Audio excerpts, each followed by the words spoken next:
12월 18일 라이덴 딜라이트 말씀 묵상의 시간입니다.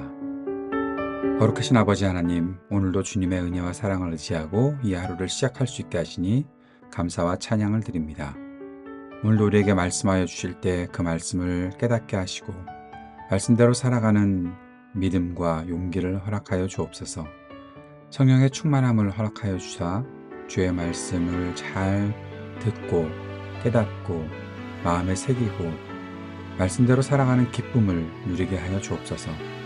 주님의 능력의 손으로 오늘도 우리의 삶을 붙잡아 주사 우리의 모든 삶이 주님의 은혜 안에서 안전케 하시고 평안을 누리게 하시고 어려운 일이 있더라도 잘 극복해 나갈 수 있는 지혜와 힘을 얻게 하여 주옵소서.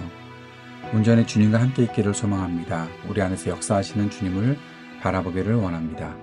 함께 하심을 감사드립니다. 예수님 이름으로 기도합니다. 아멘. 오늘은 말라기서 2장 17절에서 3장 12절까지의 말씀을 함께 읽고 묵상하겠습니다. 말라기서 2장 17절부터 봅니다. 너희는 말로 나 주를 괴롭혔다. 그런데도 너희는 우리가 어떻게 주님을 괴롭게 해드렸습니까? 하고 묻는다. 너희는 주님께서는 악한 일을 하는 사람도 모두 좋게 보신다. 주님께서 오히려 그런 사람들을 더 사랑하신다. 하고 말하고 또 공의롭게 재판하시는 하나님이 어디 계시는가? 하고 말한다. 3장 1절입니다. 내가 나의 특사를 보내겠다. 그가 나의 갈 길을 닦을 것이다. 너희가 오랫동안 기다린 주가 문득 자기의 궁궐에 이를 것이다. 너희가 오랫동안 기다린 그 언약의 특사가 이를 것이다. 나 만군의 주가 말한다. 그러나 그가 이르는 날에 누가 견디어내며 그가 나타나는 때에 누가 살아남겠느냐. 그는 금과 은을 연단하는 불과 같을 것이며 표백하는 잿물과 같을 것이다. 그는 은을 정련하여 깨끗하게 하는 정련공처럼 자리를 잡고 앉아서 레위 자손을 깨끗하게 할 것이다. 금속 정련공이 은과 금을 정련하듯이 그가 그들을 깨끗하게 하면 그 레위 자손이 나 주에게 올바른 제물을 드리게 될 것이다. 유다와 예루살렘의 제물이 옛날처럼 지난날처럼 나 주를 기쁘게 할 것이다. 내가 너희를 심판하러 가겠다. 점치는 자와 간음하는 자와 거짓으로 증언하는 자와 일꾼의 품삯을 떼어먹는 자와 과부와 고아를 억압하고 나그네를 학대하는 자와 나를 경외하지 않는 자들의 잘못을 증언하는 증인으로 기꺼이 나서겠다. 나 주가 말한다. 나 주는 변하지 않는다. 그러므로 너 야곱의 자손아, 너희는 멸망하지 않는다. 너희 조상 때로부터 너희는 내 규례를 떠나서 지키지 않았다. 이제 너희는 나에게로 돌아오너라. 나도 너희에게로 돌아가겠다. 나 만군의 주가 말한다. 그러나 너희는 돌아가려면 우리가 무엇을 하여야 합니까? 하고 묻는구나. 사람이 하나님의 것을 훔치면 되겠느냐? 그런데도 너희는 나의 것을 훔치고서도 우리가 주님의 무엇을 훔쳤습니까? 하고 되묻는구나. 11조와 헌물이 바로 그것이 아니냐? 너희 온 백성이 나의 것을 훔치니 너희 모두가 저주를 받는다. 너희는 온전한 11조를 창고에 들여놓아 내 집에 먹을거리가 넉넉하게 하여라.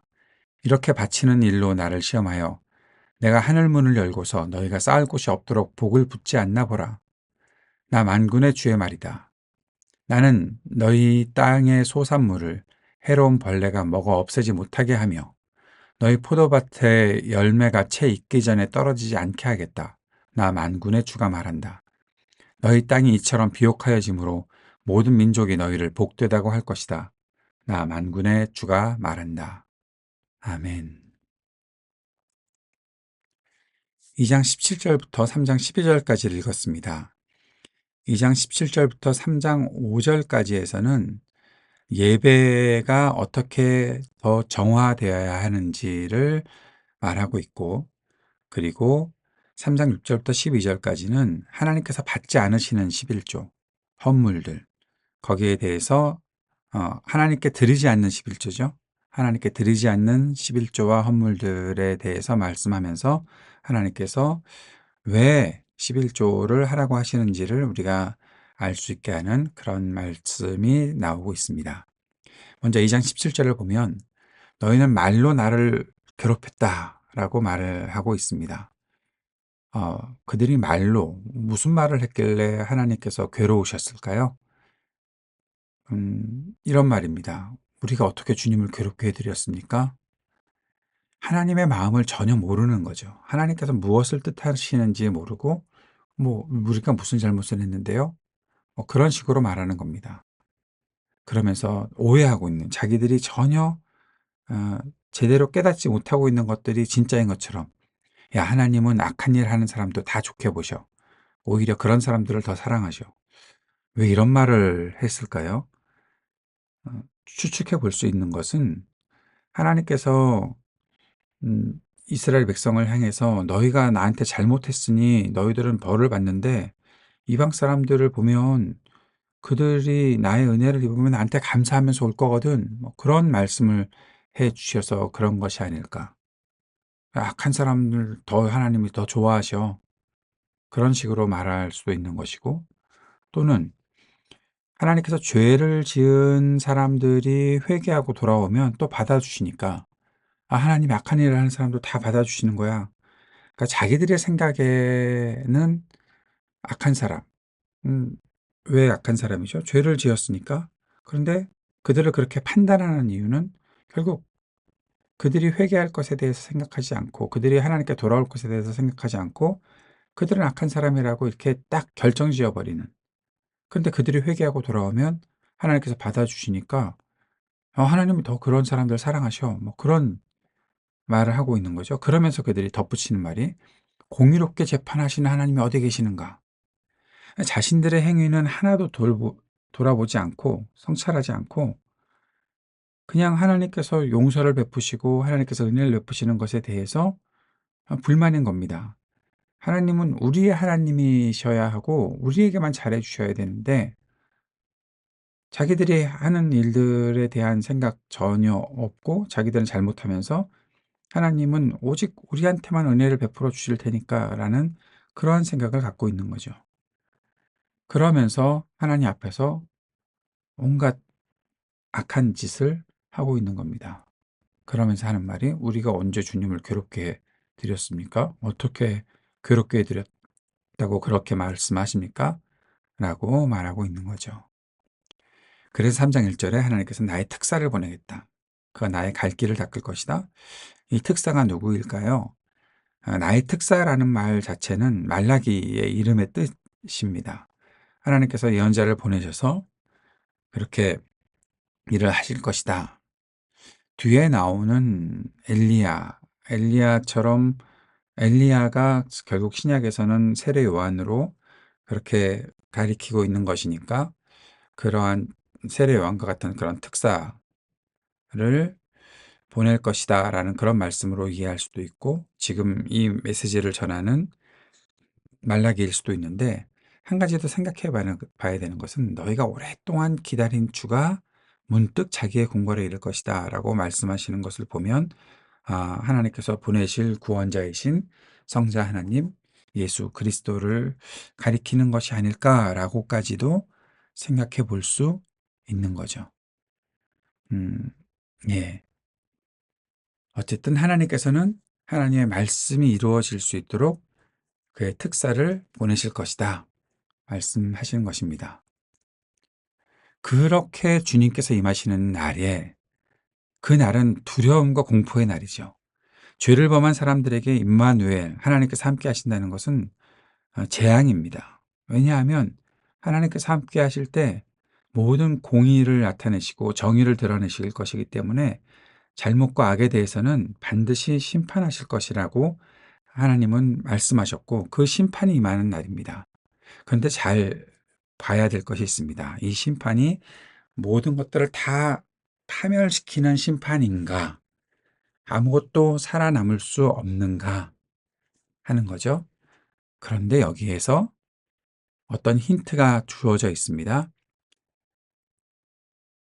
그는, 주님께서 임하셨을 때 임하시는 하나님의 특사, 주, 그가 임하실 때 금과 은을 연단하는 불과 같다? 불이 다 태워 없애버리는 불이 아니라 연단하는 불, 표백하는 잿물, 아주 중요한 힌트입니다. 그래서 은을 정련하여 깨끗하게 하는 정령공처럼 레위 자손을 깨끗하게 할 것이다 라는 거죠. 하나님께서 지금 하나님의 거룩의 기준에 또 하나님의 뜻에서 어긋난 이 제사장들, 하나님께 온전히 예배하지 못하는 자들, 그들을 하나님께서 깨끗하게 하실 것이다. 언제요? 하나님께서 심판하시는 그날에.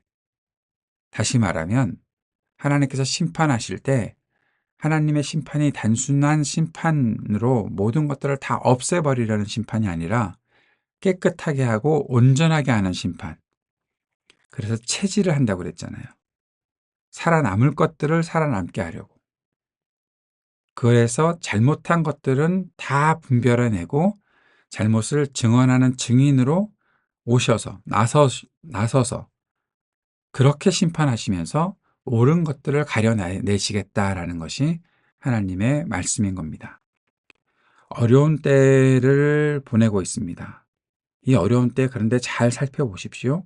무엇이 옳은 것인지가 드러나게 될 것입니다. 악한 것들은 때가 되면 다 모든 그 정체를 밝히면서 드러나는 겁니다. 그때 우리가 잘 분별할 수 있어야 합니다. 악한 것들을 분별해내야 진짜 참된 것이 무엇인지를 알 수 있기 때문에 그런 것이죠. 하나님의 심판은 바로 그런 식으로 이 땅에 임하는 것입니다. 하나님은 그래서 이렇게 말씀하십니다. 나 주는 변하지 않는다. 너희는 멸망하지 않는다. 이게 결정적인 키가 되는 말씀입니다. 하나님께서 이스라엘 백성에게 아무것도 안 하시고 그냥 뭐 괜찮아, 괜찮아, 괜찮아 그렇게 말씀하시면서 멸망하지 않는다라고 말씀하신 것이 아니라 하나님께서 흔들어서 히브리서에서는 흔들리지 않는 나라, 예, 흔드는데 흔들리지 않고 꼭 붙잡고 있는 그 나라를 세우기 위해 흔들어서 아주 그 쭉정이 같은 것들, 잘못된 것들을 다 떨어뜨려 보내겠다라고. 그렇게 그게 체질하는 것과 다 같은 거죠. 정련하는 것이 되는 거죠. 재물처럼 깨끗하게 만드는 거죠. 표백하는 거죠. 이 일들을 하시겠다. 그렇게 하기 위해 돌아오시고 그렇게 하기 때문에 하나님과의 언약 백성은 멸망하지 않는다 말하는 겁니다. 자, 그런데 하나님은 계속 답답하실 겁니다. 그렇게 말씀하시는데 돌아가려면 우리가 무엇을 하여야 합니까? 라고 이스라엘 백성이 또 묻는 거예요. 어, 예. 하나님께 대해서 질문할 수 있습니다. 그런데 그 질문이 어, 이런 것이 되면 안 되는 거죠. 하나님의 뜻을 잘 알아가야 되는 거죠. 그래서 하나님은 또 인내하시면서 참고서 대답하십니다. 사람이 하나님의 것을 훔치면 되겠느냐. 예, 여기 6절부터 나오는 것은 결국 하나님께서 너희들이 나한테 헌신하고 예물을 바치고 11조를 드리고 하는데 그거 훔쳤잖아. 안 했잖아 라는 말이죠. 왜 안 하느냐. 하나님의 것인데. 무엇을 훔쳤습니까? 라고 말하는 백성들한테 11조 헌물이 바로 그것이 아니냐라고 말씀하십니다.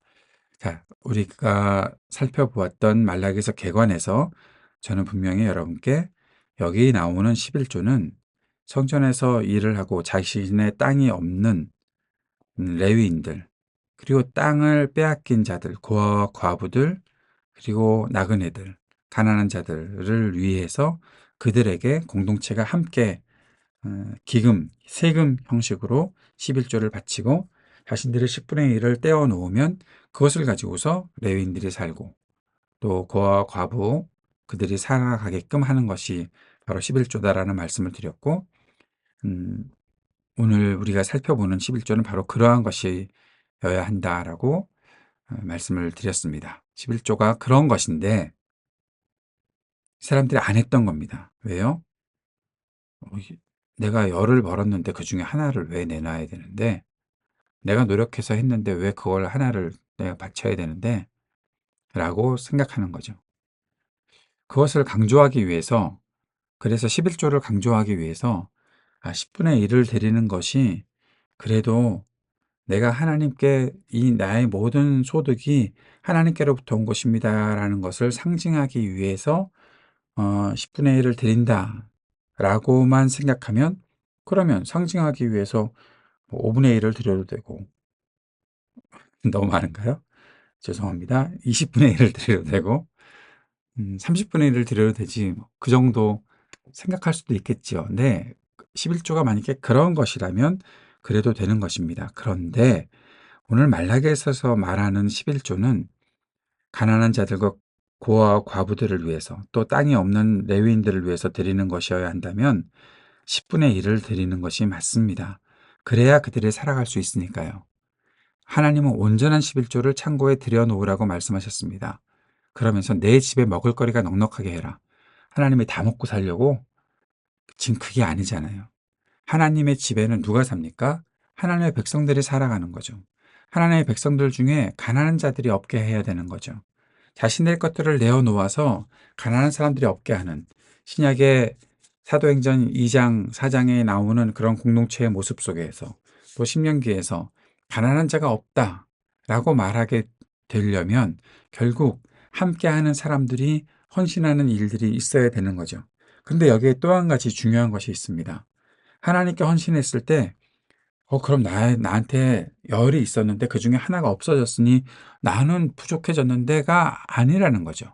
그렇게 공동체를 돌보는 마음을 가지고 살아가는 사람에게 하나님께서는 쌓을 곳이 없도록 복을 부어 주시겠다라고 말씀하시는 거예요. 그래서 시험하여 보라. 굉장히 중요한 말입니다. 어떻게 사람이 하나님을 시험하여 봅니까? 그런 것은 하면 안 되겠죠. 그런데 하나님께서는 이런 약속을 하셨다는 거예요. 야, 내가 이 약속 지키지 않겠냐? 너희들이 이렇게 살아가면 이 땅이 풍성해지지 않게 하겠냐? 이것은 너희들도 부족함이 없고 너희들의 그 11조를 통해서 함께 먹고 사는 사람들도 부족함이 없는 그러한 일들이 이루어지지 않겠냐? 너희 땅이 이처럼 비옥해졌으니 너희 모든 민족이 와, 너희들은 정말 복된 백성이다라고 그렇게 말하지 않겠느냐? 하나님께서 지금 그 말씀을 하시는 겁니다.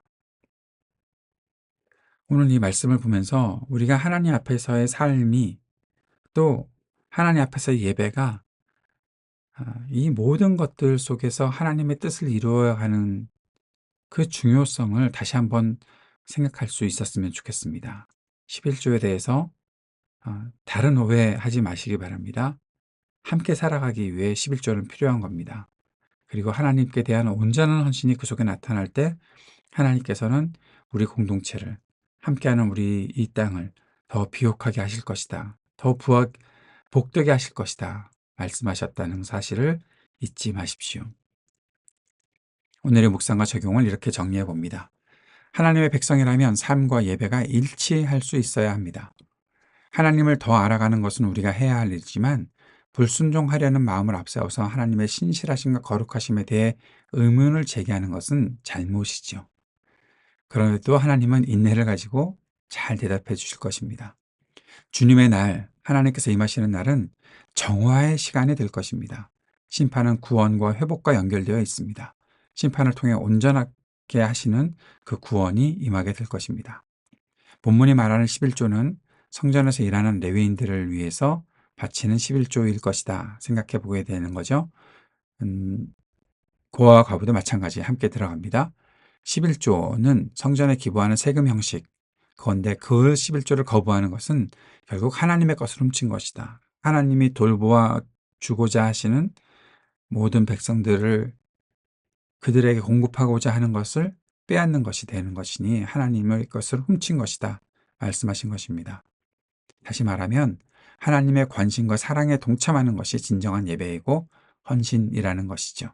오늘 우리의 삶이 그러한 헌신이 될 수 있기를 바랍니다. 주님께서 가르쳐 주신 기도 함께 드리겠습니다. 하늘에 계신 우리 아버지, 아버지의 이름을 거룩하게 하시며 아버지의 나라가 오게 하시며 아버지의 뜻이 하늘에서와 같이 땅에서도 이루어지게 하소서. 오늘 우리에게 일용할 양식을 주시고 우리가 우리에게 잘못한 사람을 용서하여 준 것 같이 우리 죄를 용서하여 주시고 우리를 시험에 빠지지 않게 하시고 악에서 구하소서. 나라와 권능과 영광이 영원히 아버지의 것입니다. 아멘.